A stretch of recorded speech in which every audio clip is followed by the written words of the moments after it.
हाँ जी, नमस्कार। आप सभी का स्वागत है किराड़ू क्लासेस के इस बेहतरीन यूट्यूब चैनल के ऊपर। और मैं आपका विष्णु कुमार तहे दिल से स्वागत करता हूँ।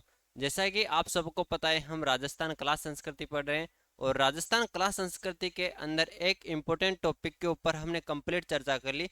यानी अपने राजस्थान के अंदर कौन कौन सी छतरियाँ बनी हुई, इनके बारे में हमने कंप्लीट चर्चा कर ली है। यानी जो भी राजस्थान की छतरियाँ हैं उनके बारे में देखा था साथियों कल की क्लास के अंदर। और आज की इस क्लास के अंदर हम देखेंगे कि अपने राजस्थान के अंदर कौन कौन सी हवेलियां बनी हुई है। क्या कौन कौन सी हवेलियां बनी हुई, इनके बारे में हम बात करेंगे साथियों। अब जो अपना राजस्थान है, अपने राजस्थान के अंदर हवेलियों के बारे में बात करें तो हवेलियां बहुत सारी बनी हुई है। आपके गांव के अंदर भी एक दो हवेलियां तो देखने को मिल जाएगी आपको। लेकिन हमको सारी हवेलियां नहीं पढ़नी। जो हमारे एग्जाम की दृष्टि से इम्पोर्टेंट होती है कि अपने पहले एग्जाम के अंदर कौन कौन सी हवेलियां पूछी गई है और आगे कौन कौन सी पूछी जा सकती है, उनके बारे में हम अध्ययन करेंगे। अब आप हवेलियों के बारे में पढ़ने से पहले हमको हवेलियों के बारे में पता होना चाहिए कि ये हवेलियाँ क्या होती है। यानी कोई भी बात करें अपन, जैसे पिछली क्लास के अंदर अपने देखा था छतरियों के बारे में कि छतरियाँ क्या होती है। उससे पहले महल के बारे में भी अपने देखा था कि महल क्या होते हैं। अब हम देखेंगे ये कि ये हवेलियाँ होती क्या है, क्या हवेलियाँ क्या होती है। आपके शहर के अंदर, आपके गांव के अंदर भी हवेलियाँ बनी होगी। लेकिन हवेलियाँ मकान को थोड़ी बोलते हैं, नहीं, ये क्या है, आकर्षक जाली जरोकों से सुसज्जित भवन को हवेलियाँ कहा जाता है। यानी जो कोई भवन है वो आकर्षक है, उसके अंदर अत्यधिक जाली जरों के लगे हो, उसको क्या कहते हैं, उसको हवेली कहते हैं साथियों। अब बात करते हैं साथियों की हवेलियों का, 1000 हवेलियों का शहर किसे कहा जाता है। एक क्वेश्चन पूछा जाता है सीधा ही कि 1000 हवेलियों का शहर किसे कहा जाता है। ये इंपॉर्टेंट क्वेश्चन बनता है यहाँ से कि 1000 हवेलियों का शहर किसे कहा जाता है। वो तो आपको बताना है भाई साहब कि 1000 हवेलियों का शहर बीकानेर को कहा जाता है। कौन से शहर को कहा जाता है? बीकानेर को कहा जाता है। फिर आगे बात करें ना अपन कि यहाँ से और एक इम्पोर्टेंट क्वेश्चन कौन सा बनता है कि यहाँ हवेलियों के लिए प्रसिद्ध क्षेत्र कौन सा है। जैसे हाड़ौती क्षेत्र है, मारवाड़ क्षेत्र है, ढूंढाड़ क्षेत्र है, शेखावटी क्षेत्र है। उसी प्रकार से एक क्वेश्चन ऐसा पूछा जाता है कि हवेलियों के लिए प्रसिद्ध क्षेत्र कौन सा है। हवेलियों के लिए, हवेलियों के लिए प्रसिद्ध क्षेत्र, यानी कौन से क्षेत्र की हवेलियां प्रसिद्ध है। जो शेखावटी क्षेत्र है ना, शेखावटी क्षेत्र, शेखावटी क्षेत्र की हवेलियां अत्यधिक प्रसिद्ध है। हवेलियों के लिए प्रसिद्ध क्षेत्र कौन सा हो जाएगा? हवेलियों के लिए प्रसिद्ध हो जाएगा कौन सा? शेखावटी क्षेत्र, ये आपको ध्यान रखना है। फिर आगे बात करें ना साथियों कि हवेलियों का निर्माण सबसे ज्यादा कौन सी शताब्दी के अंदर होता है। यानी जो हवेलियां बनाई गई अपने राजस्थान के अंदर, जो ये हवेलियां ना, इनका निर्माण कौन सी सदी के अंदर सर्वाधिक होता है। जो हवेलियां हैं, हवेलियों का निर्माण सर्वाधिक होता है 17वीं और 18वीं सदी के अंदर। कब? 17वीं व 18वीं सदी के अंदर हवेलियों का निर्माण सर्वाधिक होता है। और किनके द्वारा करवाया जाता है? जो सेठ साहूकार थे, किनके द्वारा? सेठ साहूकारों के द्वारा हवेलियों का निर्माण करवाया जाता है साथियों, ये आपको ध्यान रखना है। अब हम आगे बढ़े कि अपने राजस्थान के अंदर कौन कौन सी हवेलियां बनी हुई है। उनसे पहले आपके लिए एक विशेष सूचना है। कल सीईटी 12th लेवल का नोटिफिकेशन जारी कर दिया गया। अब वो 12th लेवल का नोटिफिकेशन जारी किया गया, उसके बारे में हल्की सी जानकारी प्राप्त कर लेते हैं। जो सीईटी 12th लेवल का नोटिफिकेशन जारी किया गया, उसके अंदर योग्यता है 12वीं पास। यानी जो विद्यार्थी 12वीं पास कर चुके वह सीईटी समान पात्रता परीक्षा का एग्जाम दे सकता है। फिर आगे बात करते हैं कि इसकी आयु कितनी होनी चाहिए। जो सीईटी का एग्जाम देगा जो भी छात्र, उसकी आयु कितनी होनी चाहिए? तो उसकी आयु होनी चाहिए 18 से 40 वर्ष के मध्य। यानी कोई भी विद्यार्थी हो वह 18 से 40 वर्ष के मध्य उसकी आयु होनी चाहिए। यानी वो 41 वर्ष का हो जाए तो वह क्या है, इसके अंदर शामिल नहीं होगा। कोई विद्यार्थी 17 वर्ष का है वो भी इसके अंदर शामिल नहीं हुआ। यानी कोई विद्यार्थी है ना जो 1 जनवरी 2025 तक 18 वर्ष का हो जाना चाहिए, वह इसका एग्जाम दे सकता है, इसके लिए आवेदन कर सकता है। फिर आगे बात करें कि इसके आवेदन की तिथि कितनी है, कब तक आवेदन जारी रहेंगे इसके और कब से शुरू होंगे। तो इसके आवेदन जारी रहेंगे 2 सितंबर 2024 से लेकर 1 अक्टूबर 2024 तक। यानी जो छात्र सीईटी 12th लेवल का एग्जाम देना चाहता है वह 2 सितंबर 2024 से लेकर 1 अक्टूबर 2024 तक आवेदन कर सकते हैं। फिर उसके पश्चात सभी विद्यार्थियों के दिमाग के अंदर एक सवाल उत्पन्न होता है कि सर आखिर एग्जाम कब लगेंगे। तो सीईटी का एग्जाम लगेगा साथियों 12th लेवल का 23 अक्टूबर से 26 अक्टूबर के मध्य, यानी 23 अक्टूबर 2024 से एग्जाम शुरू हो जाएंगे और 26 अक्टूबर 2024 तक एग्जाम लगेंगे सीईटी के। फिर हम आगे बात करें साथियों, इसके अंदर नेगेटिव मार्किंग नहीं है। पहले क्या था, जो आलोक राज जी उनके द्वारा बताया जा रहा था कि सीईटी के अंदर नेगेटिव मार्किंग होगी, लेकिन बहुत सारे विद्यार्थियों के फीडबैक को देखते हुए और बहुत सारे विद्यार्थी ऐसे भी थे जिन्होंने फॉर्म अप्लाई नहीं किया था, क्योंकि उनको नेगेटिव मार्किंग का डर था कि नेगेटिव मार्किंग आएगी। तो इससे क्या है, बचने के लिए बहुत सारे विद्यार्थी फॉर्म अप्लाई नहीं कर रहे थे, यानी जितने फॉर्म भरे जाने चाहिए थे उतने फॉर्म नहीं भरे जा रहे थे। तो फिर इनकी कमेटी बिठाई गई और कमेटी बिठाने के पश्चात यह निर्णय लिया गया कि सीईटी के अंदर नेगेटिव मार्किंग नहीं होगी, लेकिन इसके अंदर 5वां ऑप्शन होगा। जैसे 4 ऑप्शन तो पहले आते थे किसी एग्जाम के अंदर, ए बी सी डी, कौन से ऑप्शन आते ए बी सी डी। अब लेकिन इसके अंदर एक ऑप्शन और ऐड कर दिया गया, वह ई ऑप्शन होगा साथियों। कौन सा? ई ऑप्शन होगा, यानी कोई भी क्वेश्चन है उसका answer A B C D के अंदर होगा साथियों। और लेकिन जो कोई विद्यार्थी जिसको क्वेश्चन का आंसर नहीं आ रहा, यानी भी कोई भी क्वेश्चन है उसका आपको आंसर नहीं आ रहा है, तो आप एक के ऊपर गोला करोगे, जो 5वां विकल्प देखने को मिलेगा आपको उसके ऊपर आपको गोला करना है। ये हमने बात की है साथियों सीईटी के बारे में। अब आगे बढ़ते हैं साथियों, और आगे बढ़े तो उस हवेलियों के बारे में सबसे पहले आपको देखने को मिलेगी राजस्थान की प्रमुख हवेलियां, कि अपने राजस्थान के अंदर कौन कौन सी हवेलियां बनी हुई है। अब सबसे पहले आपको एक हवेली देखने को मिलेगी जो इंपॉर्टेंट भी होती है हमारे एग्जाम की दृष्टि से, पटुओं की हवेली। कौन सी हवेली देखने को मिलेगी? पटुओं की हवेली। अब ये पटुओं की हवेली है ना साथियों, ये कहाँ पर है? ये जैसलमेर के अंदर है। यानी पटुओं की हवेली राजस्थान के अंदर, जैसलमेर जिले के अंदर बनी हुई, राजस्थान का सबसे बड़ा जिला जैसलमेर के अंदर बनी हुई है साथियों। कौन सी हवेली? पटुओं की हवेली। अब फिर हम बात करें पटुओं की हवेली के बारे में विस्तार से, कि इसका निर्माण किसके द्वारा करवाया जाता है और कब करवाया जाता है। देखो, हमने पहले देखा था कि 17वीं और 18वीं सदी के अंदर सबसे ज्यादा हवेलियों का निर्माण करवाया गया, लेकिन अभी इसका निर्माण कब करवाया गया? इसका निर्माण करवाया गया 18वीं सदी के अंदर। और किसके द्वारा करवाया गया? गुमान चंद बपना के द्वारा। किसके द्वारा? गुमान चंद बपना के द्वारा इसका निर्माण करवाया जाता है। अब ये पटुओं की हवेली की बात करें, ये 5 मंजिला हवेली है। कितनी मंजिला हवेली है? ये 5 मंजिला हवेली है और पीले पत्थरों से निर्मित है। जो पीले पत्थर होते हैं, पीले पत्थरों से निर्मित है। विश्व की सबसे आकर्षक कलाकृति से युक्त है। जो पटुओं की हवेली है, विश्व की जो सबसे आकर्षक कलाकृति होती है ना, यानी बहुत सारी कलाकृति, बहुत सारी डिजाइन इसके अंदर डाली गई, डिजाइनों से सुसज्जित है। कौन सी? पटुओं की हवेली जो जैसलमेर के अंदर है। फिर आगे बात करें कि यह सिंध, यहूदी, राजपूत और मुगल शैली का मिश्रण है। जो पटुओं की हवेली बनाई गई, इसके अंदर सिंध शैली का मिश्रण भी है, यहूदी शैली का मिश्रण भी है और राजपूत शैली का मिश्रण भी है, मुगल शैली का मिश्रण भी है। ये बातें आपको ध्यान रखनी है। यानी पटुओं की हवेली जैसलमेर के अंदर है। निर्माण 18वीं सदी के अंदर गुमान चंद बापना के द्वारा करवाया जाता है। कुल 5 मंजिला है, पीले पत्थरों से निर्मित है, विश्व की सबसे आकर्षक कलाकृति से सुसज्जित है। सिंध, यहूदी, राजपूत और मुगल शैली के अंदर ये निर्मित है साथियों। फिर आगे बात करते हैं साथियों, आगे हवेली आती है सालिम सिंह की हवेली। कौन सी हवेली आती है? सालिम सिंह की हवेली। और ये सालिम सिंह की हवेली कहाँ पर बनी हुई है? सालिम सिंह की हवेली भी जैसलमेर के अंदर बनी हुई है। कहाँ पे है? जैसलमेर के अंदर। अब फिर बात करते हैं कि इसका निर्माण किसके द्वारा करवाया जाता है और कब करवाया जाता है। यानी जो सालिम सिंह की हवेली है, इसका निर्माण करवाया जाता है 1815 ईस्वी के अंदर। कब? 1815 ईस्वी के अंदर। और किसके द्वारा? सालिम सिंह के द्वारा करवाया जाता है। किसके द्वारा? सालिम सिंह के द्वारा करवाया जाता है। फिर आगे बात करें कि जो सालिम सिंह की हवेली है ना, यह क्या है? 9 खंडी हवेली। कितने खंडी हवेली है? 9 खंडी हवेली, यानी 9 मंजिला हवेली है। 9 खंडी हवेली भी बोल सकते हैं और 9 मंजिला हवेली भी बोल सकते हैं। अब आप देख रहे हो कि 9 मंजिला हवेली बना दी, कितनी शानदार हवेली होगी। कभी जैसलमेर के अंदर जाने का मौका मिले आपको तो जरूर देख के आना सालिम सिंह की हवेली, पटुओं की हवेली, और भी बहुत सारी हवेलियां बनी हुई है जैसलमेर के अंदर, वहां पर देख के आना आपको कभी मौका मिले तो।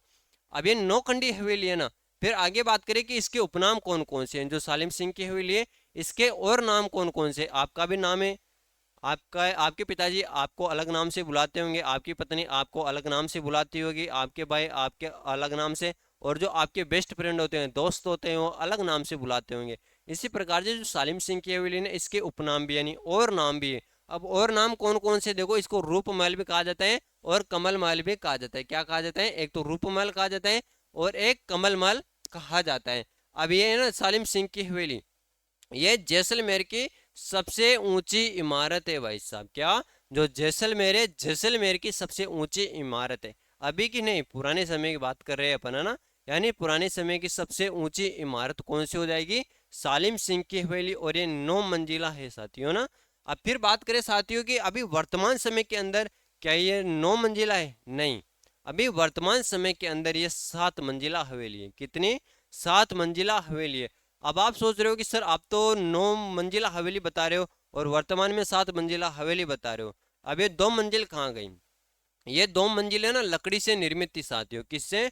लकड़ी से निर्मित थी। अब लकड़ी खराब हो जाने के पश्चात उसको क्या है, ढहने का डर था, तो उसको हटा दिया गया है।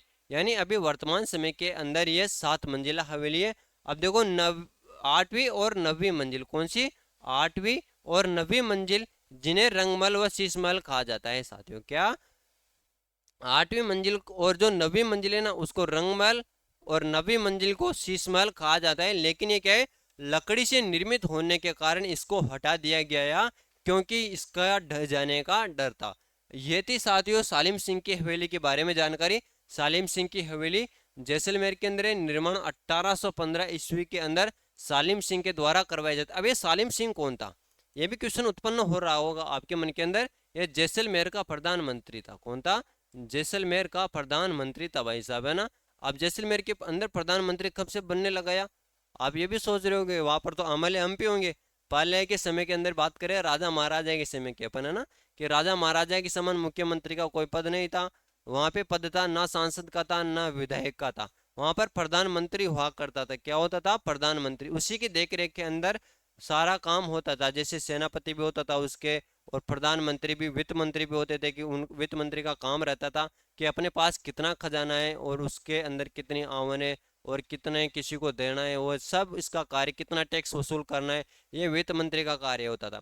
और अलग अलग विभाग होते थे, अलग अलग विभाग सबको बांट रखे थे। सेनापति का कार्य होता था कि सेना को कितना वेतन दिया जाए, कितनी सेना अपने पास है, कितने सैनिकों की भर्ती की जाए, ये सब सेनापति का कार्य होता था। सेनापति के आदेश से ही सेना जाती थी युद्ध करने, है ना। फिर ये हमने चर्चा कर ली साथियों। फिर आगे बढ़े अगले हवेली की तरफ, और अगली हवेली है नतमल की हवेली। कौन सी? नतमल की हवेली। अब भाई साहब ये नतमल की हवेली ना, ये कहाँ पर बनी हुई है? ये भी जैसलमेर के अंदर बनी हुई है। कहाँ पर है नतमल की हवेली? नतमल की हवेली भी जैसलमेर जिले के अंदर बनी हुई है। अब इसका निर्माण कब करवाया जाता है? देखो अपन ने शुरू में बात की थी ना कि 17वीं और 18वीं सदी के अंदर सर्वाधिक हवेलियों का निर्माण हुआ था साथियों, सेठ साहूकारों के द्वारा। अब जो भी हवेली देखने को मिलेगी आपको, वह 17वीं और 18वीं सदी के अंदर मिलेगी। अब देखो इसके अंदर निर्माण 1881 से 1885 के मध्य करवाया गया। कब? 1881 से 1885 के मध्य। अब किसके द्वारा? दो भाई थे। कौन थे? दो भाई। एक तो था लालू और दूसरा था हाथी। यानी लालू व हाथी नामक दो भाइयों के द्वारा नतमल की हवेली का निर्माण 1881 से 1885 के मध्य जैसलमेर के अंदर करवाया जाता है। ये आपको ध्यान होना चाहिए साथियों ना। फिर आगे बात करें, जो ये नतमल की हवेली बनी हुई है, जैसे ये हवेली बनी हुई है, अब ये नतमल की हवेली है साहब। कौन सी हवेली है? नतमल की हवेली। अब इसके बाहर, यानी जो हवेली के बाहर है ना, वहां पर आपको दो हाथी देखने को मिलेंगे। क्या देखने को मिलेंगे? दो हाथी देखने को मिलेंगे। अब वो दो हाथी है ना, उसके नाम है साहब। कौन कौन से नाम है? एक हाथी का नाम है लव और दूसरे का नाम है कुश। यानी लव कुश नामक दो हाथी स्थित है। कहाँ पे? नतमल की हवेली के बाहर। फिर आगे बात करें, विश्व की एकमात्र ऐसी हवेली जिस पर कलाकृति का दोहराव नहीं है। यानी विश्व की एकमात्र ऐसी हवेली है नतमल की हवेली। इसके ऊपर जो कलाकृति होती है उसका दोहराव नहीं किया गया है ना, ये आपको ध्यान रखना है। अब और कौन कौन सी हवेलियां हैं जैसलमेर के अंदर?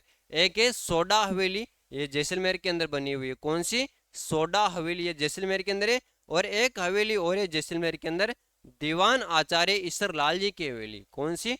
दीवान आचार्य ईसरलाल जी की हवेली, ये भी जैसलमेर के अंदर ही बनी हुई है साहब। फिर आगे बात करें और आगे आते हैं साहब, उदयपुर के अंदर घूमते हैं। अब देखो उदयपुर के बारे में आपको बेसिक जानकारी ध्यान रखनी है कि उदयपुर को क्या कहा जाता है। उदयपुर को झीलों की नगरी कहा जाता है। क्या कहा जाता है? झीलों की नगरी उदयपुर को कहा जाता है। उदयपुर के अंदर बहुत सारी झीलें बनी हुई है, बहुत आकर्षक है। उसके अंदर देखो पिछोला झील है, फतेह सागर झील है, बहुत सारी झीलें बनी हुई है वहाँ पे, है ना। अब जो बागोर की हवेली भी वहाँ पर बनी हुई है, क्या बनी हुई है? बागोर की हवेली। अब क्वेश्चन सीधा पूछा जाता है, और बागोर की हवेली से हर बार एग्जाम में क्वेश्चन पूछा जाता है कि बागोर की हवेली कहाँ पर स्थित है। बागोर की हवेली है भाई साहब उदयपुर के अंदर। कहाँ पर है? उदयपुर के अंदर। निर्माण किसके द्वारा करवाया जाता है? निर्माण करवाया जाता है अमरचंद बड़वा के द्वारा। किसके द्वारा? अमरचंद बड़वा के द्वारा निर्माण करवाया जाता है। किसका? बागोर की हवेली का। अब बागोर की हवेली के उपनाम कौन कौन से? जो बागोर की हवेली है, बागोर की हवेली के नाम है, एक कहा जाता है साकरा हवेली और एक कहा जाता है मनोरंजनीय हवेली। क्या कहा जाता है? एक तो कहा जाता है साकरा हवेली और दूसरा कहा जाता है मनोरंजनीय हवेली। यानी दो नाम से जाना जाता है किसको? बागोर की हवेली को। एक तो साकरा हवेली और एक मनोरंजनीय हवेली। अब मनोरंजनीय हवेली क्यों कहा जाता है? यहाँ पर आप जाओगे, देखने को जाओगे तो आपका मनोरंजन होगा। यहाँ पे क्या होगा? मनोरंजन होगा साहब, टाइम पास होगा। जिसे कहते हैं यार मेरा तो टाइम पास ही नहीं हो रहा, कहते हैं ना। जी, कहते हैं टाइम पास नहीं हो रहा। तो आपको यदि टाइम पास करना है, मनोरंजन करना है, तो आप यहाँ पर जा सकते हो साहब।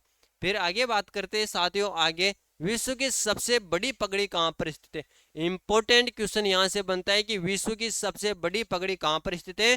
तो विश्व की सबसे बड़ी पगड़ी है भाई साहब बागोर की हवेली के अंदर। और ये इंपॉर्टेंट चांद सितारे जो भी लगाना चाहते हो ना, यहाँ पर लगा लो कि विश्व की सबसे बड़ी पगड़ी कहाँ पर स्थित है। वह है बागोर की हवेली के अंदर स्थित है। फिर देखो 1886 के अंदर, कब? 1886 के अंदर जो बागोर की हवेली, यहाँ पर पश्चिमी सांस्कृतिक केंद्र की स्थापना की गई थी। कहाँ पे? बागोर की हवेली के अंदर। जो पश्चिमी सांस्कृतिक केंद्र है ना, इसके बारे में याद रखना है कि इसकी स्थापना कब की जाती है। पश्चिमी सांस्कृतिक केंद्र की स्थापना 1886 के अंदर की जाती है साथियों। फिर आगे बात करें उदयपुर के अंदर कौन कौन सी है। एक मोहन सिंह की हवेली बनी हुई है। कौन सी? मोहन सिंह की हवेली बनी हुई है। बापना हवेली उदयपुर के अंदर बनी हुई है। एक बनी हुई पिपलिया हवेली, ये भी उदयपुर के अंदर बनी हुई है। यानी ये जो हवेलियां हैं ये उदयपुर के अंदर बनी हुई है। फिर आगे बात करें साथियों, और नेक्स्ट, अब एक बना हुआ है मालजी का कमरा चूरू के अंदर। कहां पर बना हुआ है? मालजी का कमरा बना हुआ है चूरू के अंदर। निर्माण किसके द्वारा करवाया जाता है? एक सेकेंड।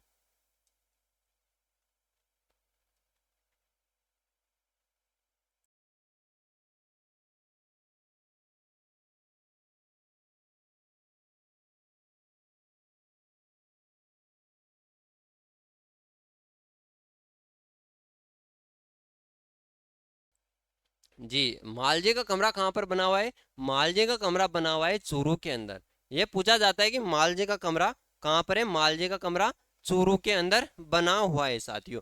फिर आगे बात करें, मालजे के कमरे का निर्माण मालचंद कोठारी के द्वारा करवाया जाता है। जो मालजी का कमरा है, मालजी के कमरे का निर्माण किसके द्वारा करवाया जाता है? मालजी के कमरे का निर्माण करवाया जाता है किसके द्वारा? मालचंद कोठारी के द्वारा। अब ये मालजी का कमरा है ना, इसको 1000 खिड़कियों का कमरा कहा जाता है। क्या कहा जाता है? 1000 खिड़कियों का कमरा तो मालजी के कमरे को कहा जाता है साहब। यह बात आपको याद रखनी। देखो एक तो पूछा जाता है 1000 खिड़कियों का 1000 खिड़कियों का कमरा, और दूसरा पूछा जाता है 1000 खिड़कियों की हवेली। ये दोनों आपको ध्यान रखना है। एक तो पूछा जाता है 1000 खिड़कियों का कमरा, 1000 खिड़कियों की हवेली। अब 1000 खिड़कियों की हवेली कौन सी है, इसके बारे में भी हम बात करेंगे साथियों। और एक पूछा जाता है 1000 हवेलियों का सर। ये 3 क्वेश्चन आपको ध्यान रखना है। अब अभी वर्तमान के अंदर बात करेंगे जो मालजी का कमरा है, इसकी क्या स्थिति है। अभी वर्तमान के अंदर यहाँ पर होटल संचालित है। क्या संचालित है? होटल संचालित हैं। अब बात करें और कौन कौन सी हवेलियां बनी हुई चूरू के अंदर। एक हवेली बनी हुई मोटा मंत्री की हवेली। कौन सी? मोटा मंत्री की हवेली, सीधा पूछा जाता है चूरू के अंदर है। एक बनी हुई रामविलास गोयनका हवेली, जो भी चूरू के अंदर है। दानचंद चोपड़ा हवेली सुजानगढ़ चूरू के अंदर है। और एक बनी हुई सुराणों की हवेली। कौन सी? सुराणों की हवेली, ये चूरू के अंदर है। और भाई साहब देखो 1000 खिड़कियों की हवेली इसको ही कहा जाता है। क्या कहा जाता है? 1000 खिड़कियों की हवेली सुराणों की हवेली चूरू को कहा जाता है। और 1000 खिड़कियों का कमरा मालजी के कमरे को कहा जाता है चूरू के अंदर। और 1000 हवेलियों का सर बीकानेर को कहा जाता है। ये 3 बातें आपको ध्यान रखनी है। फिर आगे बढ़ते हैं साथियों, और आगे है मंडावा। जो आपने सुना होगा मंडावा का नाम। किसका नाम? मंडावा का नाम। मंडावा झुंझुनू के अंदर है। अब मंडावा झुंझुनू के अंदर बहुत सारी हवेलियां देखने को मिलेगी अपन को। कौन कौन सी देखने को मिलेगी? एक मंडावा हवेली देखने को मिलेगी, रामनाथ गोयनका हवेली देखने को मिलेगी, रामदेव चौरावणी हवेली देखने को मिलेगी, और एक 17 हवेली देखने को मिलेगी, और सागरमल लाड़िया हवेली यहाँ पे आपको देखने को मिलेगी। यानी मंडावा झुंझुनू के अंदर कौन कौन सी हवेलियां है? मंडावा हवेली, रामनाथ गोयनका हवेली, रामदेव चौरावणी हवेली, 17 हवेली, और सागरमल लाड़िया हवेली। यह हवेलियां मंडावा झुंझुनू के अंदर है। अब क्या सर झुंझुनू के अंदर और भी हवेलियां है क्या? हाँ है ना। अब झुंझुनू के अंदर एक स्थान है बिसाऊ। कौन सा? बिसाऊ। बिसाऊ के अंदर और हवेलियां देखने को मिलेगी। वहां पर देखने को मिलेगी, एक तो मिलेगी पौदार हवेली। कौन सी? पौदार हवेली, जयमल केड़िया हवेली, सीताराम संगतिया हवेली, और हनुमान तगाड़िया हवेली। यानी ये 4 हवेलियां बिसाऊ झुंझुनू के अंदर। कौन कौन सी?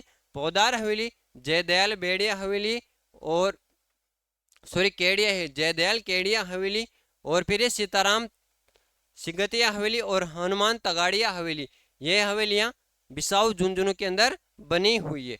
फिर आगे बात करते हैं साथियों। अब एक हवेली है टिबड़े वाला हवेली। कौन सी? टिबड़े वाला हवेली, जो नवलगढ़ झुंझुनू के अंदर है। कहाँ पर है? नवलगढ़ झुंझुनू के अंदर छोटी छोटी हवेलियां हैं, इसके बारे में आपको ध्यान रखना है। एक है पौदारों की हवेली, ये नवलगढ़ झुंझुनू के अंदर है। एक है पंसारी की हवेली, लक्ष्मणगढ़ सीकर के अंदर है। जो पंसारी की हवेली है, पंसारी की हवेली लक्ष्मणगढ़ सीकर के अंदर स्थित है। कहाँ पर है? लक्ष्मणगढ़। और लक्ष्मणगढ़ कहाँ पर है? लक्ष्मणगढ़ सीकर के अंदर। और राठी हवेली, ये भी लक्ष्मणगढ़ सीकर के अंदर है। कहाँ पर है? राठी हवेली लक्ष्मणगढ़ सीकर के अंदर है। एक है नई हवेली। कौन सी? नई हवेली। नई हवेली भी लक्ष्मणगढ़ सीकर के अंदर स्थित है। फिर आते हैं आगे, एक है खेमका हवेली। कौन सी? खेमका हवेली, यह है रामगढ़ सीकर के अंदर। कहाँ पर है? एक स्थान है सीकर के अंदर रामगढ़। रामगढ़ के अंदर है कौन सी? खेमका हवेली। एक है रुइया हवेली। कौन सी? रुइया हवेली, ये भी रामगढ़ सीकर के अंदर है। और एक सीकर के अंदर बनी हुई है रानीड़ा हवेली। कौन सी? रानीड़ा हवेली, यह बनी हुई है सीकर के अंदर साथियों। अब हम आगे बढ़ते हैं अगली हवेलियों की तरफ। और अगली हवेलियां है साथियों जोधपुर के अंदर। जो जोधपुर है, जोधपुर के अंदर कौन कौन सी हवेलियां बनी हुई है? एक बनी हुई है रांकी हवेली, पाल हवेली, पच्चीसा हवेली, ये एक है पुष्प हवेली। कौन सी? पुष्प हवेली। ये 4 हवेलियां बनी हुई है। कहाँ पे? बिल्कुल सर, हाँ आगे भी है। रांकी हवेली जोधपुर के अंदर है, पाल हवेली जोधपुर के अंदर है, पच्चीसा हवेली जोधपुर के अंदर है, एक है पुष्प हवेली जो जोधपुर के अंदर है। अब पुष्प हवेली है ना, इसके बारे में आपको ध्यान रखना है कि निर्माण किसके द्वारा करवाया जाता है? किसका? पुष्प हवेली का। जो पुष्प हवेली, इसका निर्माण रघुनाथ मल जोशी के द्वारा और बूरजी जोशी के द्वारा करवाया जाता है। किसके द्वारा निर्माण? रघुनाथ मल जोशी और बूरजी जोशी के द्वारा करवाया जाता है। और विश्व की एकमात्र ऐसी हवेली है जिसका निर्माण एक ही नक्षत्र के अंदर होता है। ये इंपॉर्टेंट होती है यहाँ से कि विश्व की एकमात्र ऐसी हवेली कौन सी है जिसका निर्माण एक ही नक्षत्र के अंदर होता है? तो वह पुष्प हवेली जो जोधपुर के अंदर है। एक है सागीदास थानवी हवेली, यह भी जोधपुर के अंदर है। एक है पोखरण हवेली, यह भी जोधपुर के अंदर स्थित है साथियों। अब हम आगे बढ़े, आगे हैं बीकानेर के अंदर कौन कौन सी हवेली? बीकानेर के अंदर रामपुरिया हवेली जो बीकानेर के अंदर है, डागा हवेली बीकानेर के अंदर है, बचवालों की हवेली बीकानेर के अंदर है, मेला हवेली बीकानेर के अंदर। यानी बीकानेर की छतरिया कौन सॉरी हवेलियां कौन कौन सी है? रामपुरिया हवेली, डागा हवेली, बचवालों की हवेली, मेला हवेली। जो ये हवेलियां हैं ये बीकानेर के अंदर स्थित है। फिर आगे बात करें लालचंद टड्डा हवेली। कौन सी? लालचंद टड्डा हवेली, ये फलोदी के अंदर है। अमरचंद कोटारी, ये फलोदी के अंदर है। अब पहले क्या था साथियों, ये जो लालचंद टड्डा हवेली है और अमरचंद कोटारी हवेली है, इसके आगे पहले क्या लिखते थे? फलोदी के साथ में जोधपुर लिखा करते थे। क्या लिखा करते थे? जोधपुर लिखा करते थे। आप सोच रहे हो आप जोधपुर क्यों नहीं लिखा सर आपने? अब ये जोधपुर है, इससे अलग होकर एक जिला बन गया। कौन सा? फलोदी जिला बन जाता है। कौन सा जिला बन जाता है? फलोदी जिला बन जाता है। अब यहाँ पर जोधपुर लिखने की आवश्यकता नहीं। क्या है? जोधपुर लिखने की आवश्यकता नहीं, क्योंकि फलोदी स्वयं जिला हो गया साहब। क्या हो गया? फलोदी स्वयं जिला हो गया। देखो ये 2 हवेलियां फलोदी के अंदर है, लालचंद टड्डा हवेली, अमरचंद कोटारी हवेली जो फलोदी के अंदर है। एक है जमल पत्ता हवेली। कौन सी? जमल पत्ता हवेली चित्तौड़गढ़ के अंदर है। सलुम्बर ठिकाना हवेली, ये भी कहाँ पर बनी हुई है? ये भी बिल्कुल चित्तौड़गढ़ के अंदर बनी हुई है।